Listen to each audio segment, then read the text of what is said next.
Corona काल में 5 जिलों के 60 परिवारों में बच्चों की किलकारी गूंजी है। संक्रमित महिलाओं के कोविड अस्पताल धर्मशाला में नॉर्मल व सिजेरियन सफल प्रसव करवाए गए। विशेष बात यह है कि धर्मशाला कोविड अस्पताल में जिन भी कोरोना संक्रमित गर्भवती महिलाओं का प्रसव करवाया गया, उनमें से एक भी नवजात बच्चा अपनी मां से संक्रमित नहीं हुआ है।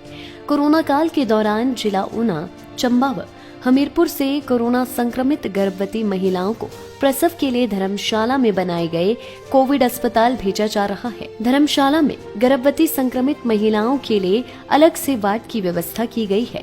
धर्मशाला में प्रसव के लिए जिला कांगड़ा, चंबा व ऊना के सबसे अधिक मामले हैं। कोविड अस्पताल में विभिन्न जिलों से गर्भवती महिलाओं जो कि कोरोना संक्रमित होती है, उन्हें प्रसव के लिए रेफर किया जाता है।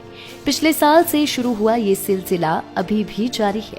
इसके अलावा संक्रमित महिला से बच्चे में संक्रमण न फैले, इसके लिए स्त्री रोग विशेषज्ञ द्वारा महिलाओं को दिशा निर्देश जारी किए जाते हैं।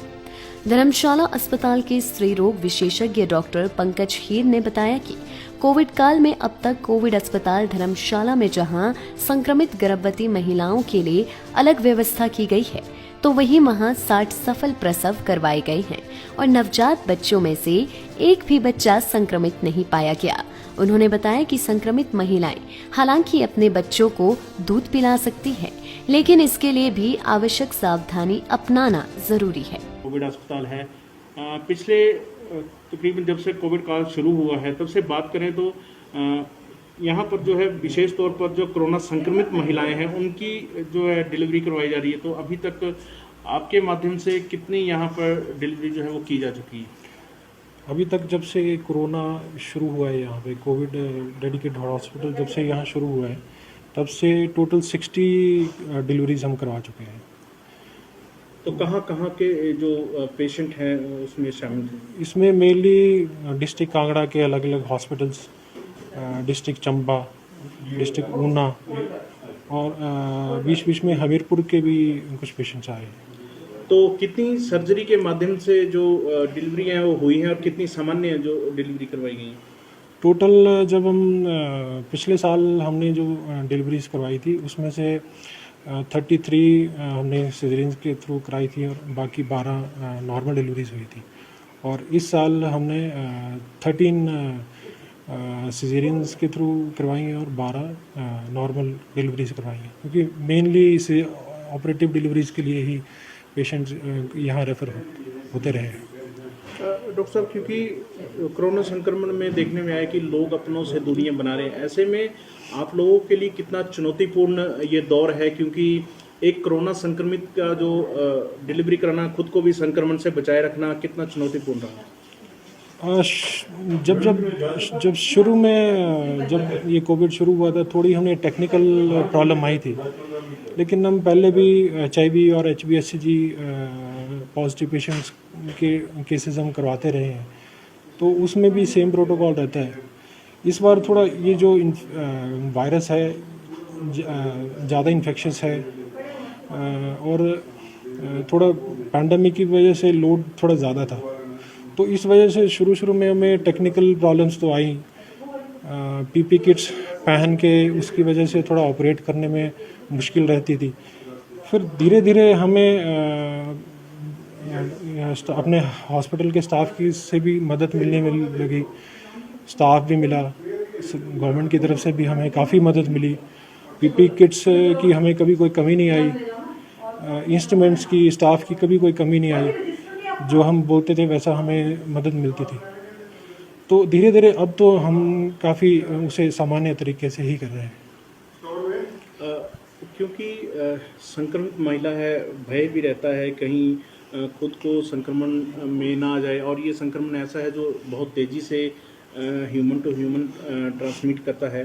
तो ऐसे में कितनी चुनौती रही और किस तरह के अनुभव आपके रहे? शुरू में ये जब महिलाएं जब उनको पता लगता है कि हम पॉजिटिव कोविड का इन्फेक्शन है, तो उनके मन में थोड़ा ये डर तो रहता है।